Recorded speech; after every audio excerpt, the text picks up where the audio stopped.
در اون درم هزار یک شب یک قصه تودد نامی همون راسکاز بگیم تودد دای انا میگه یک کنیز بود است به نام تودد در بازار سوداش کرده استیان در بازار بغداد همه نرخش صاحبش به حد قیمت میگه نرخ خب مردم خریدار هم بولو هم کنیز آدم بسیار جمع میشه برای خرید کنیش صاحبش میگه که همه کسی را همه کنیز خودش خش کنه همه دا میتونش من قطعی همتری عقد پیمان کردگیم که کسی را خودش خش کنه همه دا میفروشمش دیگه کس دنه این برای خدمتی بسیار کرده است اما مقصد کسانی بیماری مرض الموت بوده است همین کنیز کمک کرده است نگهبینش کرده است طبابتش کرده شفا یافته با همین خودش نظر کرده است که همین کسی را خودت بخوی همون را میفروشه همین میگه خریدارا میآیند پولی کلام کرده است یا نمیفروشش ایخش نکرده است این کنیز با همونجا یک توجیر بچه بوده است نامش نورالدین همون آمده است همین مردم بسیار خرید دعوا و جنجال با همین تاکی هم سویای درخت ایستاده است تماشا داره به حد بچه صاحب جمال امتری با ادب خشخل کرده است نه با همون چی میگم کنیز ده همون میغلطه همین خیلیگن مایل نمیکنه او بچه در قصه همون کنیز خرید هم نیسته مقصد مبلغش هم نداشته است بعد همون سعید چه میگه که همون جوان ها دعوت کرد من میگه ای خوجا من تدا معقول نیستم میگه معقولی چی باید تدا میخری میگه این مبلغ یا گفته است یا من تاری پل ندارم میگه چند قپل داشته باشیم به تی من روزی میشم برا بخر پشنگونه بشه بعد بیچاره هم یکم 100 دینار رئیس اوسو میگه این همین مبلغ دارم همین مبلغ دارم با میگم همین را میگیرم با همون سعیدچه هم همون میفروشش همون نورالدین ده او میورش با جایی با گرفته دست بیچاره کنیز کرد چند مدت هم تاری پنو زندگی میکنن که به حد حالش بد میشود قرض دارو ای هر میان ای گریبانش میگیره دیگه نانی خوردن نمیواد بعد همین کنیزک به عقل بود است میگه تو من میگه همین کرده نمیتونی تو خودت خودت تامین کرده نمیتونی اینجا انا بر بفروش میگه قرض را بتگی با قرض دارو سوت نکنم مقصد یک اونجا فلوکت نکشند برم در میگه که نه که این بزرگ خریداری من یافت نمیشه نزدی هارون رشید برا خلیفه بغداد این قصه میگه بود از یک شب اومده اینجا نزدی هارون رشید برا بگو که شاه هم من یک کنیز دارم که همین اگر همین ارزندگی اخته داره دیگه هیچ که خریده نمیتونه بگه قیمتش چنده بگو 10,000 دینار 10,000 دینار چیزی را که با 100 دینار خریده است البته میپرسه که برای چی قیمت بگو که این به همه هنر ارزنده ای هم علیم ای هم هنرمند ای همه طرف ای بعد کیما را صدو کردن و اصولش دیگه تنیمده و این میویا پیش پوچو که خیلی من یک کنیز دارم هم زیر بخیرم نرخش 100,000 من میگه ای خونه در 100,000 من 100 کنیز بخیرم این چیه که قوی من گو که شاه هم این اوقی با تمامی هنر مقصد که مزینه زینت داره خطبو بگی بیاروش با اووردش به بعد صاحب جمالی خشنور کردن بعد گفت نامو چیه؟ گفت تودد گفت ترا همین صاحب 10,000 دینار میگه به همین ارزندگی داری گفت قسم به الله خزینه اعتبار ببره نمیرسه میگه ای زیاد که نمیکنه برای اون مقصد برای خودم گفتمش که هم قبول بود میگه تو چی هنر داری؟ من میگه از تمام علوم زمانه و خبر تمام علوم هم میدونم بالای این مقصد که صنعتی شعرگویی دارم اوخه همین چیزایی گفته است همون در همون زمان هر هنر هر کاری بود همش همین دویست است بعد گفت در همین وحیمان گفت امتحان کن بزرگترین عالمو را هارون رشید هر صدو کرد فقیه بزرگترین خلافت محدثی بزرگترین خلافت معرخی بزرگترین همه بزرگترین ها جمع شدگی در مجلس همه را جمع کرد گفت همین زنک دعوا داره که ای همه علمای تر من دولترم قطعی همین باید بحث کنی هم با جانو دیم با این تودد گفت که شرط همیه بیا پیشکی شرطا را تعیین کنیم هر کدام چند سوالی داره ما بتین من جواب میگم بعدا من همین یک سوال میتونم اگر گفتی خوب مقصد بردی اگر نگفتی همون سلای شرطا به حکم مغلوبیت میگیریم جا میمونی و میبروی اگه سری ریش برومدن علاقه رنگی چی میشود ای چی بگم اکا رنگی تحقیر میشود ازدواج است که من تسلیم شدم در پیش میزنم بعد میویا ایالا قدرت پروردگار همین خیلی مسئله شرعی عجیب اومده است همین من نمیدونم ما چی درد داریم نه او خامو مایل محبت به همین شریعت نداریم سال 1961 والله علم باری اول 1001 شبه به خط کریلی و زبان تاجیکی چوب کردن نامش تودد نیو کنیزی بینظیر موندگان همین مسئله شرعی را ننوشتیان اوجا بعد در پایانش نوشتیان که از بس که این سری خواننده را گیج میکنه ما همیو را اختصار کردیم همین فقیه سوال سر میکنه و میگه فقیه شرمنده‌وار سلاش همونده برمانده تاجیکیش نه که در روسیش همین در روسی ترجمه شده تیسیچه ای عدد نوچی دام دوروی سویتی سله گفتنی یا آدم مترجمه همش نوشتیان نامی او داد تودد اومدن گیره قصه انا اون بحثای علمی و هم رو آورد برای همین تاجیکی 6 جلد چاپ شده گیره روسیش 9 جلد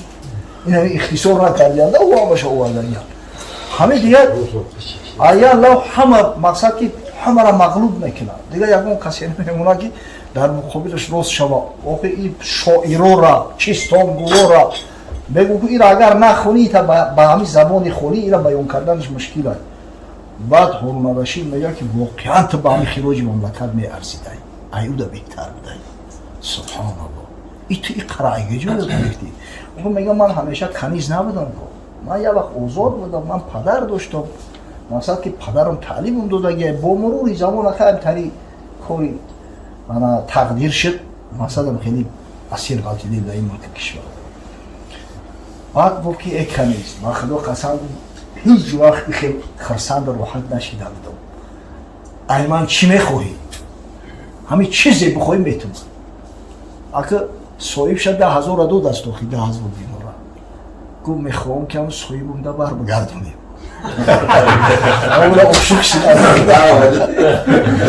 بعد با هارون رشیدم مردک بود آخی بچه خلیفه پنجم عباسی مردک بود این اونم با اول یک اکادمی بزرگی را با نام بیت الحکمت تشکیل کرده گه در زمان یعنی تمام کتابای یونانی و رومی و هندی و مقصد ایرانی قدیم همه او را ترجمه کرده گه در این بیت الحکمت بعد گریف آزادش کرد گفت ایتا نمیتون همچه کنیز نمیتون گریف آزادش کرد مهرش تعیین کرد خطی همون نورالدین گریفت تویش داد توی کرد بعد همون نورالدین نگریفت همچه زنی آزاد این خیلی داد آن اگه کنیزی نای خیلی بود الحمدلله با شرافتی همه اسلام و مسلمان ها و ایستا از بین رفت حاضی در این زمان و در این شرایط کنیز پنیز نیست اگه این سوالا را عادتا کی میتا همین مردکای بولحوض ابله خیال میکنن که همون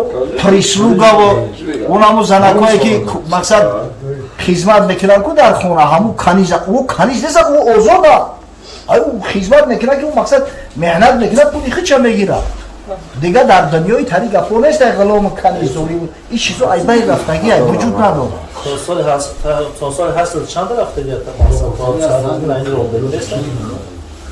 انا صدربین اینی حقیقتا یک کتاب داره با نام غلامان نه که خدا راستی اوخی دیگه در او عصر زمان با فکر دیگه غلام هم نه او غلام هم میشد مثلا تا 8 چند رفته بیشترش هم همون اسیرای حربی هم اونا مثل غلام نه و همون رنگی که اسیر است کو آدمی پلینی والا گروی پلینی هست آدمای پلینی هست اونا به طریقت شما میشه نه که خدا را شکر که نیست دیگه این طریق غلام دوری و این طریق گپو نیست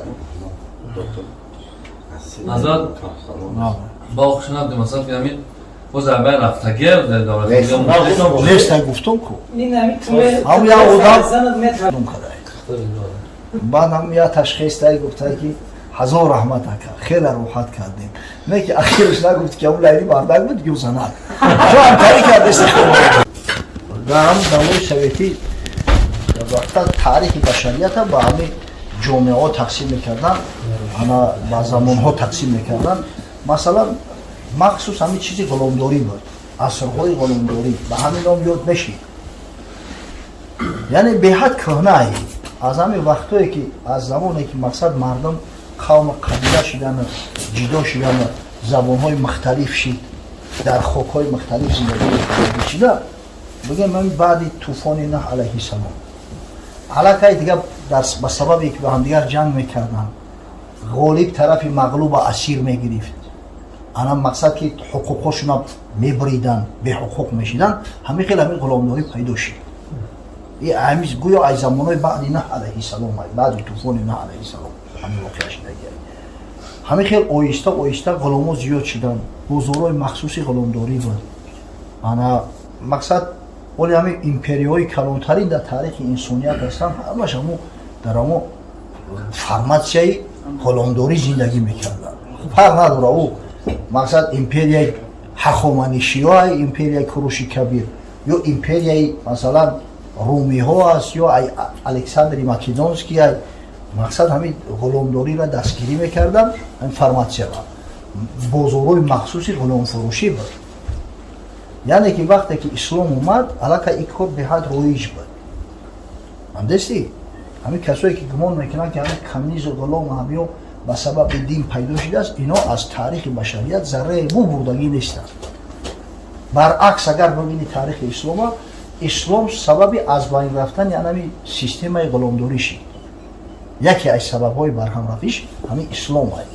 оли қоидаҳои ислома бигине, масалан барои аксари ҷиноёте ки мешава, худованд амр мекунад ки ғулом озод кунад, ё шореъ Муҳаммад саллаллоҳу алайҳи васалам амр кардааст ки ира кафоратиш ғулом озод кардан ай. ина масалан марде ба занаш зиҳор кард, гуфт ки фарз кардем тарафи занаш ки синаи ту барои ман синаи модарам, ҳамдасти ба ҳамин шакл да мақсад ба ҳамин ягон маҳрами худаш кард, ина зиҳор меган. ҳамин валлазина юзоҳируна мин нисоихим сумма яъудуна бима қалу фатаҳриру рақаба. худованд мегӯяд касе ба занаш зиҳор кард, пушаймон шид, агар мехоҳад ки занаш талоқ нашава, як ғулом озод кунад. агар ғулом ки озод карда натунист, ба дигар. касе ки рӯзаи моҳи шарифи рамазона пайғамбар саллаллоҳу алайҳи ва саллам мега мехӯра, қасдан як рӯза мехӯра, бояд як ғулом озод кунад.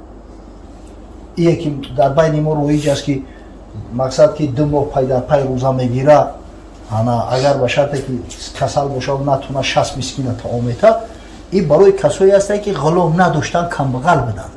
аммо касе ки ғулом дорад, мурда як ғулом озод мекунад. шахсе масалан чиста случайна як одама сабаби марг шид, ина фарз кардем дар ҳамин шароитҳои худ мошин хати задаш нохост, мурдам одам, мақсад хунбоҳо дар калаш воҷиб мешавад, аммо кафорат бо кафорат ҳастай, масалан бояд ки як ғулом озод кунад. ҳамин хеле зиёде ҳаст ки як одам қасами валлоҳӣ хӯрд ки фалон кора намекунам, аммо кора кард, як ғулом озод мекунад. ҳамин дар тамоми кори шариат агар бибини, аввал дар дараҷаи аввал ҳамун озод кардани ғулом аст, бояд як ғулом озод кунӣ барои ҳамин ҷиноёти бешидагӣ. ҳамин хел оҳиста ба шарофати ислом, шояд бори аввал дар таърихи башарият ғуломдорӣ дар мамолики исломӣ ай байн рафт. дар замоное ки аллакай дар империяи усмонӣ дигар қариб ки ай байн рафта буд, дар Россия крепостное право буд, ҳамун крепостное правош ҳамун ғуломдорӣ ай.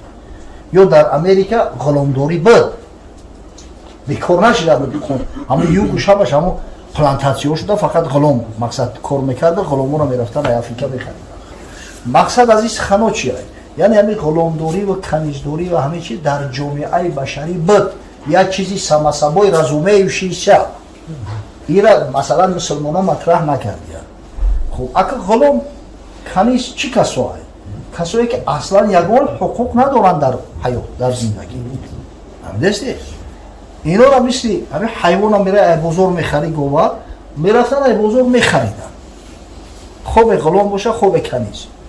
мегирифтанд меоварданд. Ина як мардак масалан ҳамун давра якам бигем ки ҳамун асрҳое ки ғуломдорӣ буд, рафт ай бозор каниз харид. Каниз харид. Соҳиби ҳамун канизай. Охир никҳои ӯ қати ӯ каниз дуруст нест. Соҳиби гоҳ қати гоҳ контракт мебандад. Никоҳ контрактай. Нами брашли контрактиш нами никоҳай. Қати гоҳ контракт мебанди ки 5 литр шир мети 4 литр шама мегирам 1 литрш ай гусалат. Намекини ку. Контракт намебанди ку як гусалата масалан да пешат мемунум як гусалата мефурӯшумо. Моли хитай. Анами никоҳ контрактай. Яъне ки уҳдадорияй. Уҳдадорие ки масалан ҳаққе ки зан дар зимаи мард дора ва мард мурда адо мекунад. ҳаққе ки мард дар зимаи зан дора ва зан ҳатман бояд адо кунад. Анамира никоҳ мегӯянд ҳамин маҷмӯа. Ба канизе ки худат ай бозор харидай ту чиқар контракт мебандӣ? Ҳамдасти? барои агар ҳамун мақсад ки ба хича харида бошад, агар масалан иштиҳо дошта бошад, яъне ки ҳамтари соз бигира, метавонад ки қатиш ҳамхоҳбагӣ кунад, муомила кунад. Ин моликият мегӯянд ира, яъне истифода таматтӯъ ба хотири он ки мулки худшай. Ина мисол подшоҳо бисёр доштан ҳамтари каниз. Наложница мегӯянд ку, мисол зан дар шариат ай 4 та ҳаргиз зиёд намешавад. 4 та чизе ки худои таоло таъин кардааст, маҳдудш кардагиай. Не ки масалан подшоҳое буданд ки ғайри ӯ 4 зан 300 каниз доштанд. Аз ҷумла ҳамин Ҳорун Рашид. ҳамдасти? Канизо буданд наложница. Яъне ба ҳукми моликият. Каниз буд ё любовница? Не ӯ любовница нест, ӯ канизай. Ӯ наложницаай. Ӯ любовница тамоман дигар чиай. Любовница дар шариат ҳаромай. Ана ба каниз любовницагӣ намешавад. Бисёриёш ҳамун канизоро бо шавҳар медоданд. Шарт набуда ки қади канизи худат бояд муомила кунӣ. Шавҳар медоданд. Каниза масалан имкон дошт ки каниза шавҳар ҳамсоя бошад. Ҳамдасти? ҳатто метавонист ҳамун каниз шавҳари озод кунад. Агар ягон мардаки озодам бихоҳад, ҳамонро никоҳ мекуна мегирад. Акр дар шарт бо марди озод ҳам меяд ки ҳамун марди озод зани озод гирифтагӣ набошавӣ. Якум никоҳш қати ҳамун каниз бошад, дар болои занаки озод каниза гирифта наметавонист. Не ки агар муҷаррад мешид ки зан намедошт, метавонист ки ҳамун каниза никоҳ куна бигирад. Канизи озод мешавад? Не, ай канизи соҳибиш бихоҳ озодш мекунад. Метавонист шуш бихараш. Харид, мисол ай соҳибиш харид, метавона озодш кунад, тари ҳастай.